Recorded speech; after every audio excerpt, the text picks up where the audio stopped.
এই ঠাকুর ঘরে আমাদের বসে থাকতে বেশ ভালোই লাগে, কিন্তু যেহেতু পাথর নারায়ণ আছে, শিলা, তো আমরা কেউ হাত তো দিতে পারি না ঠাকুরকে। ঠাকুরের কাকাই পুজো করে বা আমাদের যখন পালা পড়ে আমাদের বাড়ির লোকরা করে, আমরা তো হাত দিতে পারি না।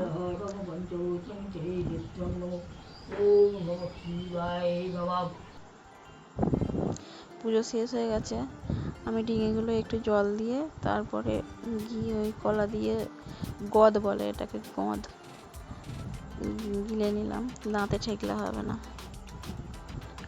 আবার খেজুর একটু জাম নিয়ে এসছে, চলো খেয়ে দিয়ে নি খেজুর জাম। এই জাম খেজুর পাওয়াই যায় না এখন আর। যাই হোক, আমার রান্না বান্না হয়ে গেছিলো, একটু মাছের ঝোল ভাত করে দিয়েছিলাম বাড়িতে, আর আমি তো ফলার টলার খেয়েছি, বিকেলের কাজ করে নিয়েছি। আর ভাবছিলাম কালকে তো ষষ্ঠী, মাকে কি শাড়ি দেওয়া যায়, তো এইগুলোই বাঁধছিলাম।